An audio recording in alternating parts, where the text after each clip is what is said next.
지식경제위원회가 좀 비대한 감이 있습니다. 그 과거에 정보통신부, 네. 그리고 과학부, 네. 산업자원부 뭐 이런 것들이 처음 묶어져서 좀 한해 지식경제위원회로 돼 있어가지고 에너지 문제, 자원 문제, 그다음에 뭐 이 산업 문제, 무역 문제, 거기다가 이 정보통신 문제,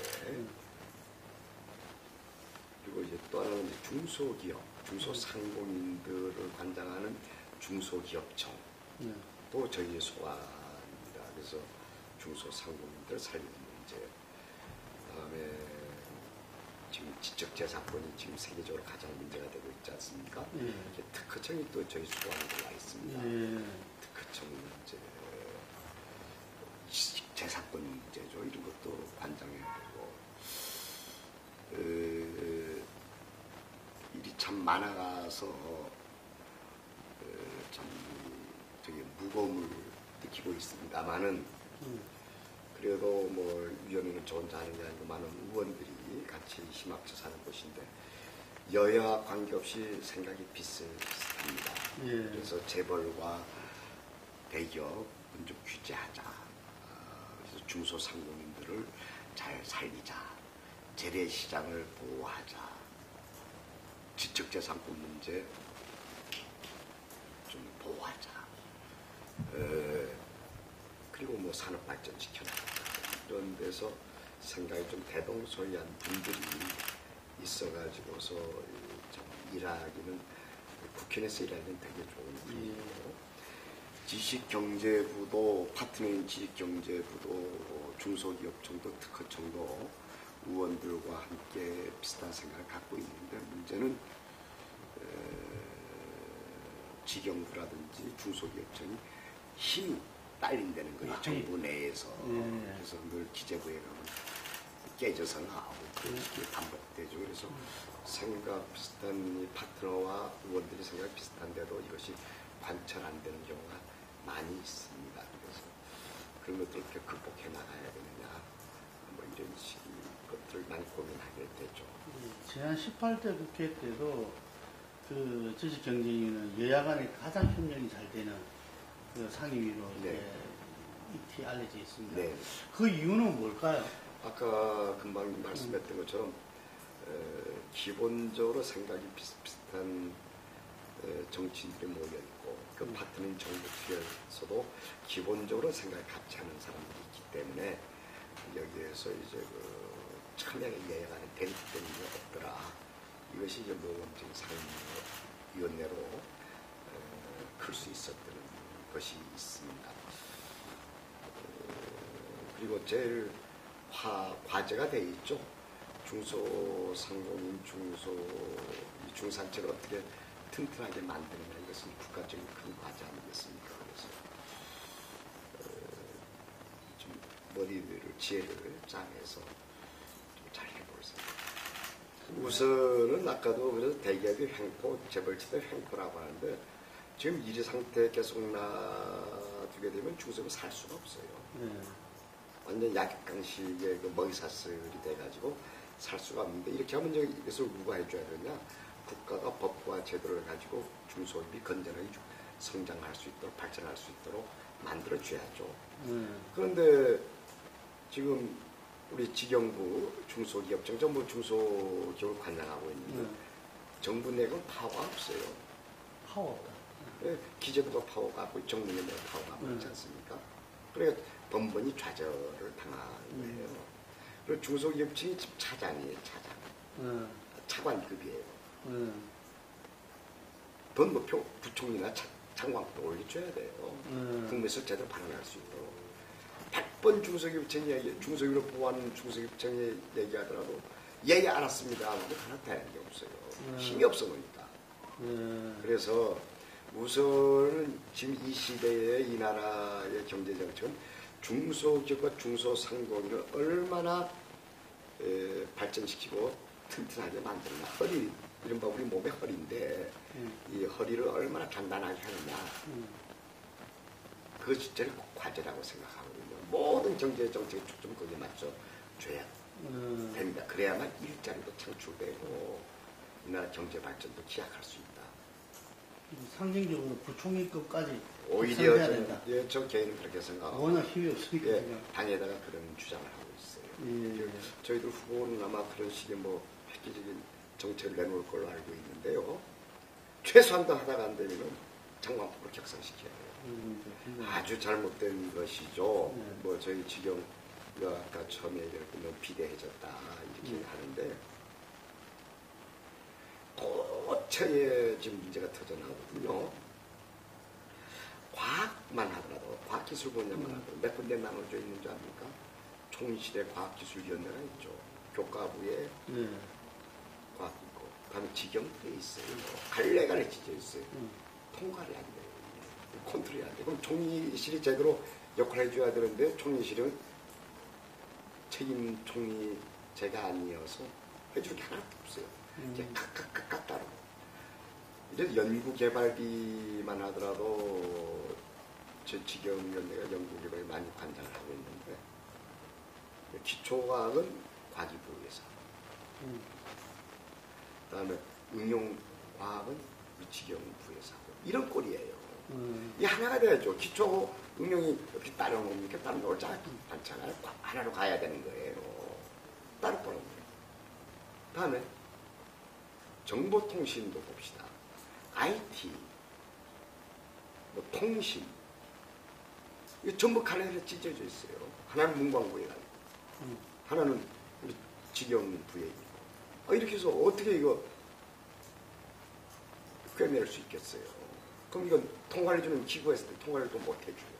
그때 작은 정부 한다고 그 명분으로 그렇게. 작은 정부도 아니고 철학 없이 과거를 부정하기 위해서 과거를 좀 떼어주시는 그런 식의 얄팍한 그 정략이 실패로 끝나버린 게 아닙니까? 그러니까 과거에 엄청나게 김대중 정권, 노무현 정권 때 IT 산업 엄청나게 발전했지 않습니까? 벤처 산업도 많이 발전하고 과학 쪽도 그냥 엄청나게 올라가다가 지금 팍 죽어버려요. 지금 대학원생이 하나 딱 만나고 그러잖아요. 그런 게 희망을 안 줘서 그래요. 이제 본래 제자리로 과거에 좋은 것은 계승하고 나쁜 것은 버려야 되는데 과거에 좋은 것까지도 좀 버리는 바람에 이렇게 돼버렸잖아요. 그런데 2021세기 인류가 맞이하면서 그걸 봐야 돼요. 이건 새로운 정보혁명 시대예요. 정보산업, 정보통신혁명 시대. 새로운 문명이에요. 아직 확정되지 않았죠. 정치 체제로 이렇게 변절이 바꿔지 정치제가 아직 그 적응을 못하는 거예요. 지금 어떤 인류적으로 되게 혼란스러운 시대에 살고 있죠. 여기에서 이제 우리가 이제 근대 산업혁명 이후에 근대 국가 체제를 보게 되면 부르주아 국가였고 이제 이걸 해서 200~300년 근대 국가 자본주의가 움직여 왔는데 그 대의민주주의, 정치는 대의민주주의 체제 아닙니까? 지난번에 촛불 사태를 보면서 알아야 돼요. 촛불 사태를 보면서 새로운 문명이 움직이고 있구나. 이것이 정치도 바꾸고 있구나. 이걸 알아야 된다고요. 정치권. 그때 이미 그런 조짐이 크게 대한민국에서 크게 나타났죠. 자, 그 다음에 이제 그러니까 새로움을 막 기대하는 거하고 연결되는 거예요. 그 다음에 새로움을 기다리는 게 더 심하게 된 거는 양극화가 심화되고 다음에 특히 MB 들어서 더 심화된 거는 여의도를 부정했죠. 대의민주주의를 부정하는 행태로 독선과 독주로 계속 나갔지 않습니까? MB 정권이 나처럼 사이비 독재 정권이라고 얘기를 합니다. 독재 정권도 아니면서 흉내내려고 그래요. 사이비 독재 정권. 한자로 얘기하면 유사 독재 정권. 독재가 아니면서 흉내내려고. 그러니까 여야는 여의도에서 뭐합니까? 싸움만 크게 해요. 자, 소수가 다수의 횡포, 소수는 저항. 이거 국민한테는 싸움하는 모습을 비춰지. 네? 다음에 여기에다가 언론이 있어요. 언론도 기존 정치권 내리 깨부셨죠. 이러다 보니까 국민들은 현실도 어렵고 정치는 마트 여의도는 내일 싸움은 막 텔레비에 나오고 신문에도 나오고 탈정당 정치. 정당 정치는 근대의 하나의 정치 시스템의 기초예요. 인프라예요. 탈정당 정치가 나오죠.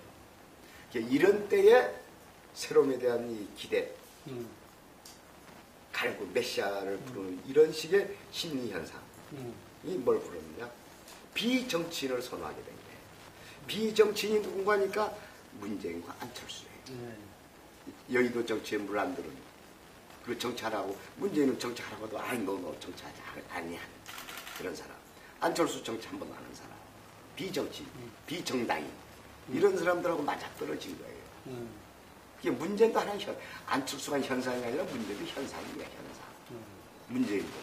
아니 정치하자고 했던 사람이 왜 정치해야 돼? 어떻게 그 사람이 대통령 후보가 됩니까? 정치 대통령 죽지 않으면 어릴 때부터 죽지 않으면 하겠다는 사람이 대통령 시대였는데 그다음에 대통령 후보가 되지 않습니까? 이 시대 문명. 문명이란 건 뭔가니까 지금 인터넷이 갖춰주고 있잖아요. 문명, 새로운 문명. 그다음에 사회적인 부조리, 부패, 그리고 현 정권의 탈여의도 정치, 언론의 정치권 때리기. 그러니까 이제 이런 현상이 나타나 새로운 이제. 그런데 이것이 성공할지 안 할지는 이제 두고 봐야죠. 또 정치는 하나의 테크닉도 뜻만 가지고 되지 않고 테크닉도 있어, 전문가들도 있어야 되고 시스템 자체가 작동해야 되기 때문에 그런 의미에서 불안함도 국민 일각에서는 안철수에 대해서 불안함도 나죠. 문재인에 대해서 문재인 후보에 대해서 불안함을 갖는 사람도 있지만은 그래도 비서실장도 있고 민주당 후보니까 덜 불안할 것이고. 근데 이제 이런 것들이 이제 조금 지나면서 이제 어느 또 잘 정합적으로 해결돼 나가겠죠. 애초 그렇게 안 됩니다. 예. 당연 해쳐 모이로 볼 수도 있고. 예. 당연히 그 영원히 민주당이 있으려는 얘기가 없잖아요. 예. 당이. 그러니까 저는 이제 그 전에 어떤 이 정당이라는 건 하나의 시스템이기 때문에 이 기초이기 때문에 이거들 위해서는 정치 못합니다. 이 나라를 경영할 수가 없기 때문에. 당이 없으면. 그죠.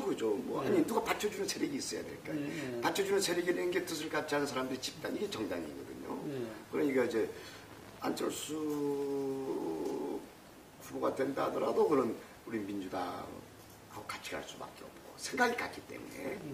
그다음에 문재인 후보도 그렇고. 그다음에 안철수가 된다 하게 되면 정당으로 되면 우리 당 입당해서 정당 되면 좋고 또 안 돼서 잘 타협돼 가지고 안철수 무소속 후보가 돼서 또 우리가 또 그게 맞춰서 정당을 만들면 되는 거니까. 민주당이 영원해야 되니까. 안철수가 후보가 되고 대통령이 되면은 그에 따라서 민주당의 어떤 이 새로운 어떤 변화 이런 것들이 있을 수 있죠. 그러니까 저는 우선은 안철수와 문재인은 당연히 반드시 단일화될 것이다. 이거 전제예요. 왜? 될 수밖에 없어. 그런 안철수도 문재인도 대통령 병에 걸린 사람이 아니에요. 이 나라를 어떻게 잘 만들어보자. 이 나라를 어떻게 구할까. 이런 식의 사명감 시대적 그 사명감 속에서 후보된 사람이거든요. 죽자님 살 그런 사람이 아니에요. 전혀 진정성을 저는 믿지 못하고 있어요. 예. 지금 오늘의 얘기는 30년 전에 이미 다 얘기한 것이고 그저께도 얘기하고 그저께도 얘기했고 이 말 하나 꺼내는 게 30년이 걸리면 됩니까? 그거 며칠 전에도 부정하다가 지금 마지못해서 대통령 되려고 이제 입으로 했다? 그건 누가 믿겠어요? 어떻게 믿겠냐고. 입은 바꿔치기 할 수 있는데 마음이 바뀌겠냐고. 진심이 저는 없다. 아니 진짜 했었어야지. 하려면. 나는 박정희 때 엄청나게 고통당한 감옥도 갔다고 엄청나게 고통당해 살아온 놈인데 내가 머리가 꼭지가 돌아버린다니까. 그분이 그런 얘기 할 때는 나 박정희 얼굴 보면 내 청춘을 보상하라는 얘기를 하고 싶어요. 예? 젊은 전부 던져버렸잖아요. 예? 감옥 갔다고 대학교 그냥 11년 만에 졸업하고 그 다음에 또 유학길을 가고 그다음에 계속 미행, 도청, 감치, 감독하면서 우리 30년대 20대 때부터 50대가 살아왔는데 그래 그 말 대한민국 초등학교 학생도 아는 말을 하기가 그렇게 어려웠어요? 왜 지금에 와서 하도 얼른 두드려 맞으니까 지금 그 얘기합니까? 누가 진정성이 있겠어요? 진정을 비디들 수가 있어요. 그러다가 대통령 되고 난 다음에 또 확 바꿀 거 아니에요. 아버지 명예회복을 위해서 이제 또 열심히 노력할 거 아니에요. 생각을 하나씩 바뀌지 않습니다. 생각은. 말지 못해서 지금 말한 건 아니에요. 언론에서 하고 주변에서만 얘기하니까. 지금 말지 못했어요. 대통령 하고 싶어서. 김정은 대비는 또 명예회복을 위해서 나왔어요. 네, 오락가라고.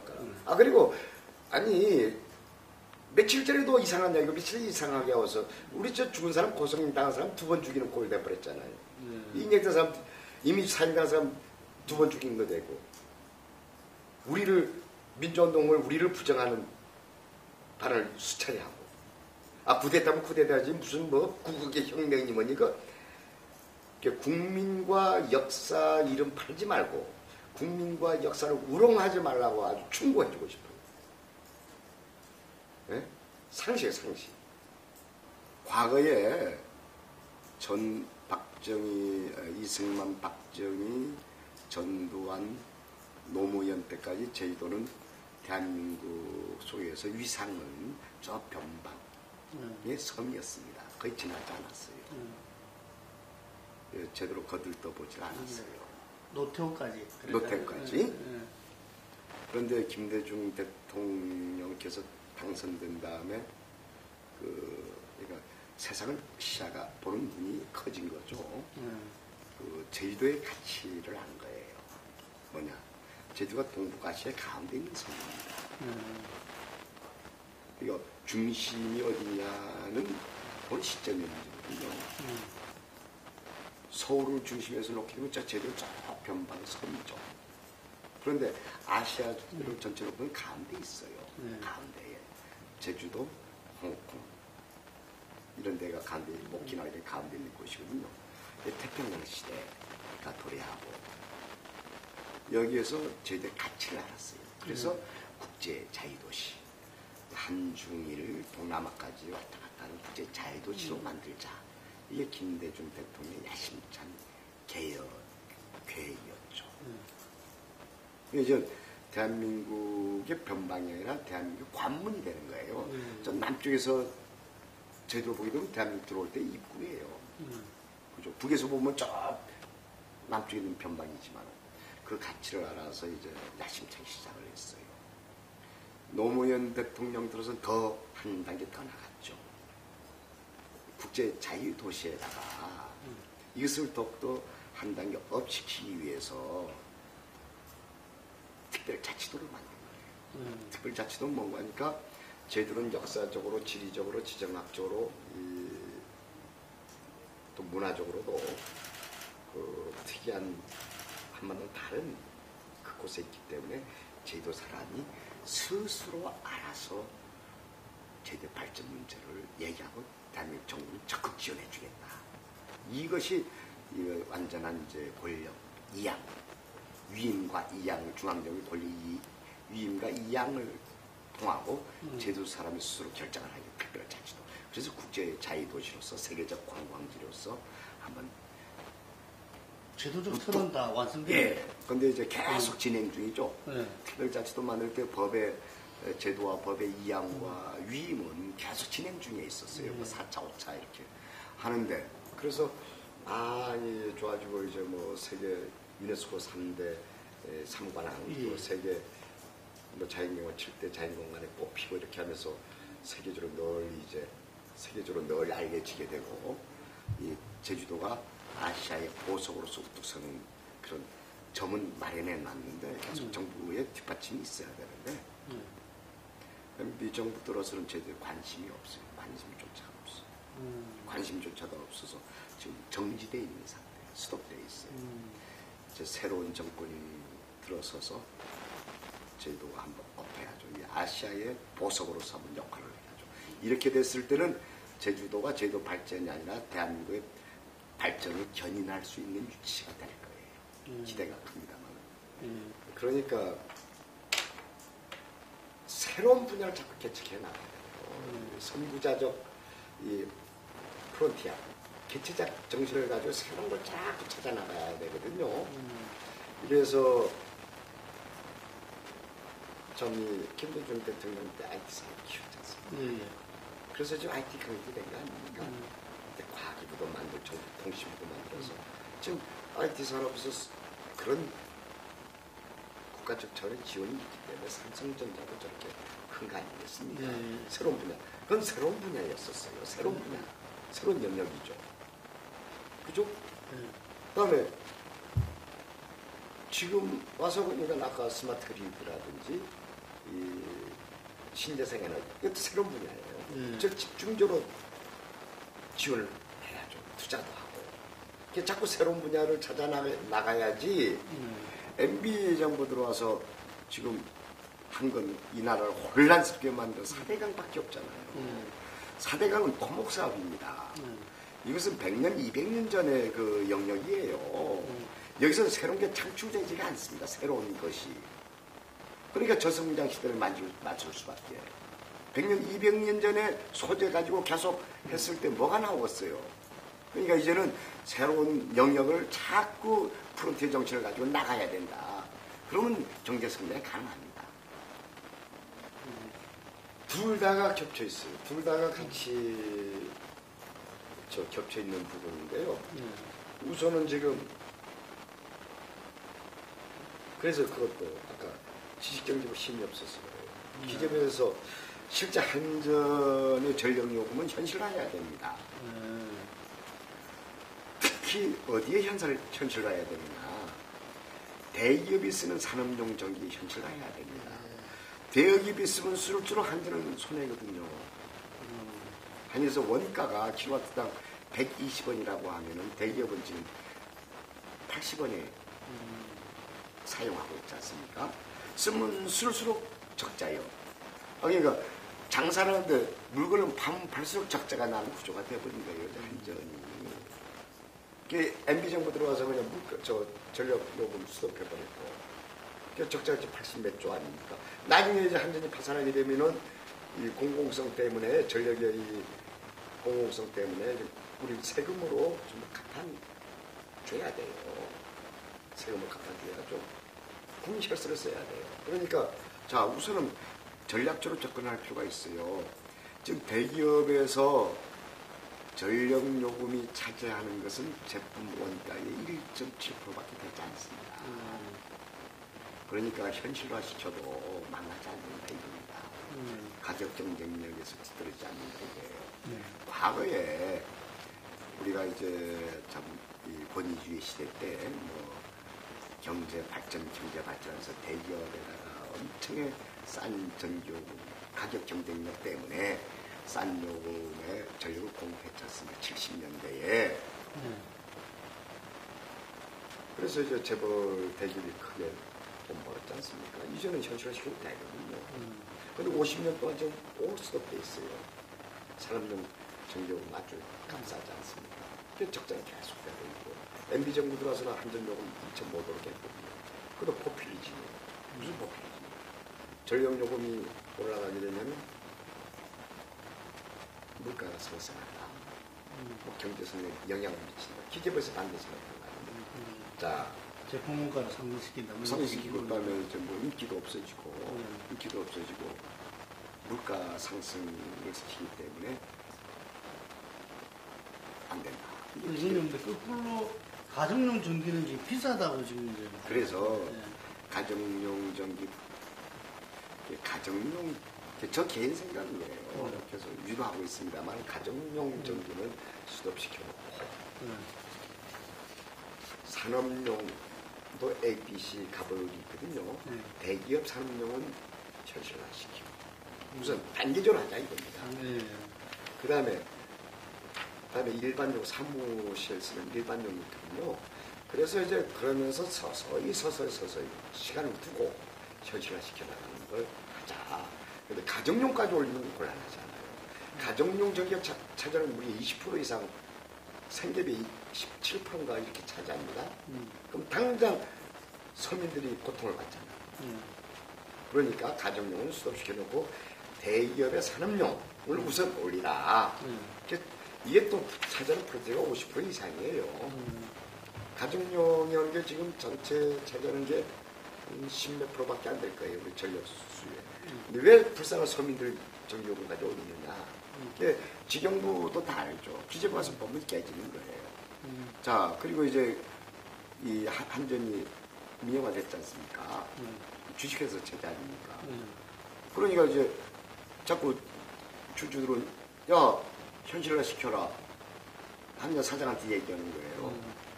한전 사장은 이제 지경부에 갖고 가요. 안 돼요. 이거는 이제 한전 사장의 이제 뭡니까? 직무유기 내지는 무능력으로 귀결되고 한전 사장을 또 지경부를 상대로 전거래소를 상대로 재판 소송을 걸었죠. 그는 이제 늘 민영화 문제는 말이죠. 이렇게 하면 돼요.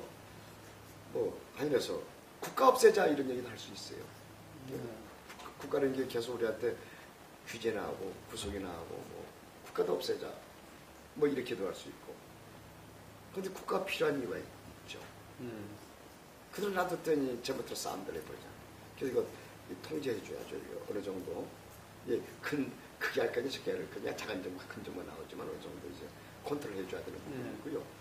그다음에 이제 민영화 문제도 이제 우리가 민영화 만난 게 IMF 만나가지고 국가 부채 부도 하게 됐을 때 공급을 많이 팔았는데 이때의 민영화라는 파도가 나왔고 또 하나 이제 좀 심자본주의라고 합니까? 이런 식의 바람이 불어오면서 그 민영화 정당한 민영화 시키는 게 좋지 않나 이런 식의 흐름 세계적인 흐름이 있었죠. 흐름이 있는데 근데 구분해야죠. 공공성 있는 부분이 있죠. 전력 그 민영화 하면 안 되죠. 실제는 그래서 했지 않습니까? 완전 그래도 우리 국가가 그래도 50% 뭐 이런 거 많이 팔아는 거죠. 그다음에 이 에너지 문제 이런 것도 민영화하면 국가가 어느 정도 관리해야 되는 부분인데 그 공공성의 문제를 가지고 과감하게 그러니까 크게 얘기하면 이제 더 있지 않습니까? 교통 문제 이것도 완전 민영화하는 부분이 있어요. 국가가 어느 정도 컨트롤하지 않으면 안 됩니다. 전력이 문제, 에너지 문제 이런 것들 그런 100% 민영화하기에는 좀 어렵죠. 이거는 늘 시대에 따라서 달라지는 것 같아요. 이제 일본 같은 경우 우정성 민영화를 하려고 하다가 이제 개파이가 버리고 우리도 우정성 민영화 그리고 민영화를 하다가 지금 어정쩡한 상황이 되어있죠. 민영화가 민사는 아니다 이거죠. 그러니까 아주 이 단순한 자본주의 원리에 하면 민영화. 이게 늘 인간사회에 늘 뭡니까? 이념적 충돌하는 부분이에요. 그래서 그 시대에 따라서 민영화로 넘겨도 이 국가, 이 경제 시스템이 아니면 국가 사회가 혼란스럽지 않은 부분은 민영화도 되겠죠. 또 민영화에 또 효율성 문제에서 민영화 얘기를 많이 하죠. 민영화하지 않고 공기업을 남았으면 효율성이 떨어진다 이런 차원에서 민영화 주장하는 사람들 꽤 있죠. 상황에 따라서 좀 바뀌어질 수 있죠. 예, 저희 그 지식경제위원회는 참 중소기업, 중소상공인들 그리고 일자리 창출 이 문제에 가장 역점을 두고 있는 위원회입니다. 참 젊으신 여러분들, 참 이 나라 정치가 잘못돼서 여러분들 일자리 구하기도 어렵고 또 사회 양극화 현상 때문에 더 경제적으로 고통받고 있는 것도 알고 있습니다. 이제 제대로 이 나라 정치가 잘 돼가지고 여러분들이 참 크게 활약할 수 있는 토대를 만드는 데 저희 직경제위원회도 모든 것을 다 바치겠습니다. 그런 데서 일단은 참 중소기업, 중소상공인들이 더욱더 발전하고 더욱더 잘 되게 되면 아마 여러분들 889 참 이 나라 경제를 책임지고 있는 그 중소기업, 중소상공인들의 역할이 커지게 되면은 여러분들의 문제도 많이 해결될 것으로 알고 있습니다. 최선의 노력을 다하겠습니다.